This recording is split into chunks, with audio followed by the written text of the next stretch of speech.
Hey guys, this is Chase from the Warehouse, and today I'm going to be teaching you how to size your hockey shin guard at home. Now the first and most important thing to remember is that every manufacturer has different sizing guidelines for their own shin guards. So when you're checking out a shin guard, you're thinking you're about to pick one up, make sure you check that specific sizing diagram on that product page. So let's go through the process of sizing at home. So the first thing you want to do is have a tape measure.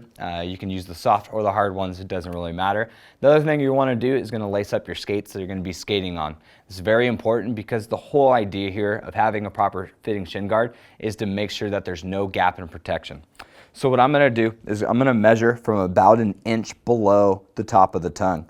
And so I'm in right there, and I'm going to go all the way up to the middle of my kneecap. So as you can see here, I'm up here at 14 inches, and that's the measurement or the size of shin guard I should be looking at.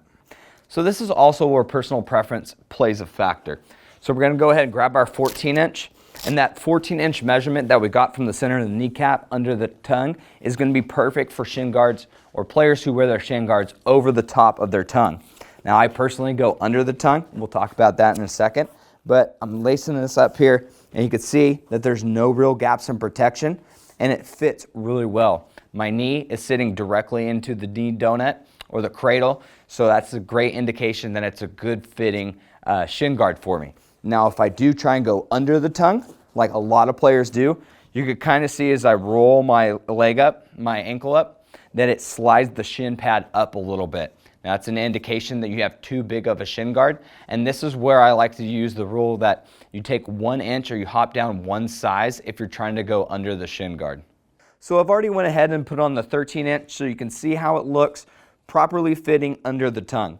So you can see there's no real gap in protection here, so it's going to keep you nice and safe, and it's also not going to slide up as I'm simulating the skating stride by rolling my ankle back, and then my knee is sitting squarely into the donut. So this is a good fitting shin for me. And then just to give you an idea of what a small shin guard would look like, as you can see, now I'm over the tongue, and you can see there's a pretty serious gap in protection here as well as on the inside here. So this is a clear indication that this is too small of a shin guard if I was going over the tongue. So lastly, for comparison purposes, I went ahead and threw on a 15 inch as well. Like we clearly saw, I'm either a 14 inch over the shins or 13 under. Just wanted to show you a 15, what too big of a pad looks like. You can really see it digging down in here. As I go ahead and lift my ankle up, simulating a stride, it's pulling the shin guard up. My knee is sitting way too low into the knee cradle. It's not squarely, it's sitting right around here.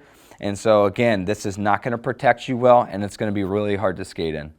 So if you still have questions or concerns regarding hockey shin guard sizing, give us a call or shoot us an email, and we'll be more than happy to help you out. And lastly, for even more great information relating to all sorts of hockey gear, make sure you check us out at inlineandicewarehouse.com.